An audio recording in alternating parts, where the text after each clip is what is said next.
What's up guys, Akariss here, bringing you a brand new Fire Emblem Heroes video. So this is a good contrast video, as you can tell, to the title, to the Grail's AR video. This is focused on Coliseum. Now honestly, investing for Coliseum is much more straightforward than it is for AR, because in AR you're looking at a multitude of strategies and there's a little bit less choice when it comes to Coliseum and arena modes, but I'll try to sum up everything I can in this video, so hopefully sit back and enjoy what's to come.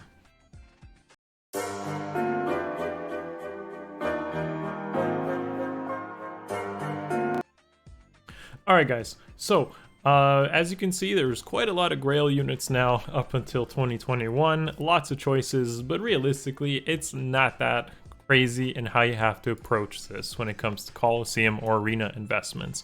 The way I like to put it, and I'll give you my list right here, is basically there's a couple factors to look at, okay? So cost of the Grail unit, how much it potentially scores, and how it would potentially round up or play against common matchups in the current Coliseum meta and maybe in the future as well. So that's how I came up with this list here. Honestly, this is just realistically a kind of like a scoring, who scores the most, but also who costs well and who could probably fit into teams and contribute in some manner. So I'm going to try to cover at least briefly some of these units, and then I'll go into builds on specific ones that I feel like truly stand out and could really shape the performance of whoever you pick out. So first and foremost, make sure that if you invest for arena, Coliseums, and Grails, that unit contributes and synergizes with your arena core. What I'm saying by that is, like, let's say you have Dimitri in Water Season, you shouldn't invest into Felix and create blue overlap. That will make your matches harder than they have to be. Try to round it out. So if you have like a green legendary, try to, invest in like a red or a blue Grail unit, Grail Coliseum Arena unit. That should be kind of like your focus. Obviously, like for example, greens and blues, you might have more options, and let's say reds, which are kind of lacking right now, but things can change. And as it stands right now, this is how I would kind of rank and look at them. With that being said, the first guy I'll cover here is no doubt Caellach. Caellach, actually, he didn't get his own individual video, and honestly, on first impression, I wouldn't have really ranked him or considered him this valuable. But after using him and in his bonus season and investing into him, and now that he had that Grand Hero Party rerun during Anniversary, he's actually, I would say, the best investment out of Grails for Coliseum right now. And there's a couple reasons for this. Hear me out. So first of all, if you wait for his rerun, but even if you don't, you're saving a considerable amount of Grails compared to Hannah, who is like his closest competitor, or Keaton, and he can do a role that's similar to Hannah if you use the speed super boon, although Hannah does it better. But what really makes him stand out, and this is what I'm gonna definitely show you guys, is how awesome of a matchup he has against fire legendaries if you use him in Fire Season. So just as an example to this, we have that. Okay, look at this, look at this. This is a plus 10 max Lilina scenario, okay? And I'm showing the build here as a sample to this. Okay, I simmed this, and to my surprise, Caellach wins.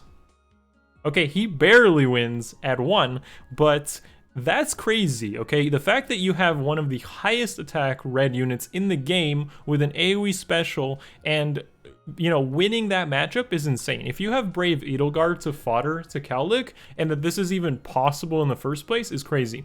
Now, if you have Pelagian Axe, and let's say you could do that as well, or if you have Distant Counter and you debuff Lilina, things can change. But take into consideration that Caellach here is not running any spurs, no buffs at all other than summoner support and ally support. And the fact that he's able to literally match up against a full life and death Lilina who isn't debuffed is insane to me. So consider that. In comparison, Hannah has to run like Repel in the B slot or Close Call to survive and win. But Caellach with a lull can beat Lilina and have good matchups against Edelgard or Celica and Fire Season as well. Now, if you wanted to use Caellach in Water Season, you basically got to do what Hannah does, which is speed stack him, and he isn't as good in that area, but it's okay. Considering the Grail cost, I would say it could be done, and he'd do just fine at it. This is like the best use of Distant Ward, Joint Drive Res, if you ask me, because Fire Season has range nukers, and Caellach plays into that by having the highest base res of any infantry. So if you didn't know the potential of Caellach, there it is. And that's kind of cool that it can even be possible. I didn't really think it would be, but that is a lot of attack and quite the nice scenario for him to be a part of. So, moving on though, back to the list, I want to of course cover Felix, George, Emperor, Anna, at least briefly in some manner. Hannah's actually really amazing, a very good offensive stat spread, and should do better than Caellach would in Water Season. She has her own video, so go check that out. But Caellach gets a little bit of a preview here as being probably the premier Coliseum Grail investment right now. Briefly, I'll mention that Felix scores really well, but I don't think he's going to perform as well as George when it comes to actually use. You would have to match him up with like a Guidance Flyer or another armor with Armor March to truly get a lot of value out of him.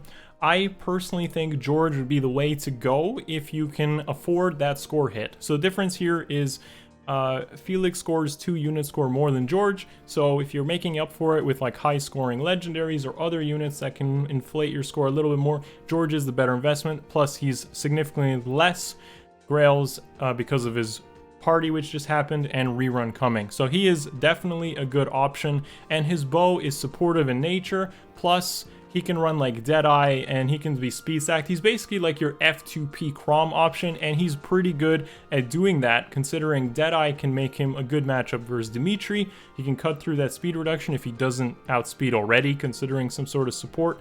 And you don't have to worry about Armor March or Guidance to truly use him like Felix. So Felix is up there because he scores really well and he's ranged, but he does need a little bit of optimization in your team comp by running with another armor. Let's say you had like a Tiki or Hector or Flame Emperor just to really use him better, or some sort of flyer to provide guidance. With that being said though, I've put Flame Emperor here in the middle as well because he's just cheap. Like, he's just 1350 Grails and he scores as much as the units on the top row do, but because he doesn't have anything going for him, I can't really put him up there, and he's just basically an efficient option similar to like George, but that's really it. Now, an interesting, very notable thing here to talk about is Anna. So Anna is much like, she's had her ups and downs. I think this is funny because when I covered her initially, Dimitri didn't exist, and she was really good in Water Season because Dimitri didn't exist. She could win against Crom and Azura, who were the most threatening water legendaries at the time. Then Dimitri happened and Anna sucked. Anna fell off, wasn't as good of an investment in Water Season if you wanted to use her as a red, but now Siros came out and provided Dragon Wall. Now Dragon Wall drastically changes things. So to hit up the Sims again, with Anna, we have a scenario that looks like this, okay? Right there. So imagine like a Crom. This is a standard Crom. She's gonna struggle more against the speed Croms, but it's more like, it's more of a stalemate than it is like a complete disaster. So imagine you got this like Anna versus Crom scenario, your base Croms. You see them a bit, but you also see the speed Croms. That's fine. Looking at it like this, she barely survives against Dimitri, but the fact that she can survive at all is amazing if you ask me. So you run into like your sturdy impact, attack speed solo, plus 10 Dimitri, and she'll survive. And that's without any spurs or debuffs on Dimitri. The fact that you can line that up as a scenario is insane if you have that sort of matchup come up. And then she will easily win against Crom now without taking like any damage, even with his weapon in effect. The standard Crom, of course, and with some spurs, some support, or debuffs.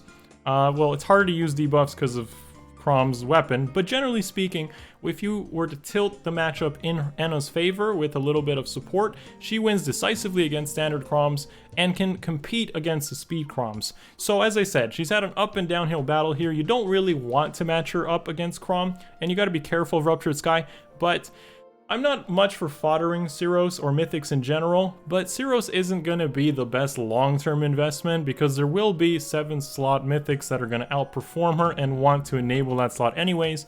So if you're already invested into Anima Mythics and Siros is just kind of showing up in your barracks as an extra, and you want to invest in someone who's red and can get the job done, Anna. Now this is her worst season, by the way. She does really well in fire, and as long as you don't patch her up against Julia in earth, she will do pretty well. Being red is a favorable color in general, so this is her worst case scenario. She only gets better from here. Unfortunately, there is no other good red option, and that just kind of puts her in the middle as an expensive and not crazy good option. I still think it's cool that this can be done, and Anna has definitely gotten a bit better if you were to make this sort of commitment to her. Dragons could potentially only get better, so I wouldn't hesitate. Like, I wouldn't be too worried about her viability, because honestly, if we get a green water legendary, for example, that were to come out, Dimitri could get worse and Anna could get better. So you can always change seasons if needed. Now, with that being said, I'm not even going to cover a sample build on Keaton, Astrum, or Nemesis. I think I've covered them somewhat here and there through the Twitch and Discord, and people know how I feel about them. Astrum is just last year's news, and unfortunately he's fallen off. Keaton is really circumstantially good. What I mean by that is, like, if you're running a full Dragon Beast team, he can be good and compete with the guys at the top, but that's way too circumstantial to really be recommended as a Grail investment. You need to run like full Beasts and Dragons, and then he'll be pretty good. Or you run him with some solo builds and kind of keep him away from everyone else.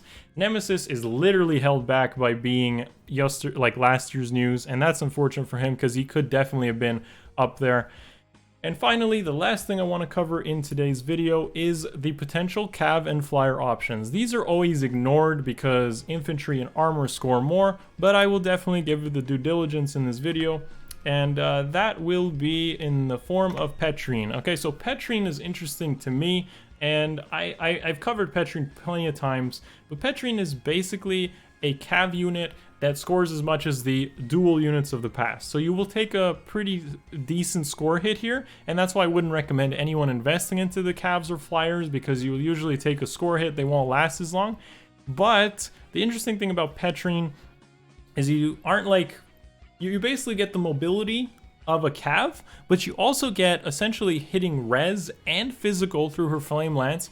Flame Lance could get a refine in the distant future as well, so she's not like seasonal screwed in the form of like Hannah or Felix or something like that. The same could be applied, of course, for Caellach and Jorge, you know, them getting a little bit of a boost in that area because in the future they could get buffed, whereas Petrine is like, okay, Flame Lance is good, that could get better, and she can use like low speed res, she has a really good attack and speed spread, so she can do some Gale Force shenanigans, go in and out if she gets hit and whatnot. I think it's a little bit susceptible to like Dimitri, for example, because he has pulse smoke and it wouldn't be super reliable, or you gotta hit into like a close counter Crom to get used to Gale Force, so water may not be the best.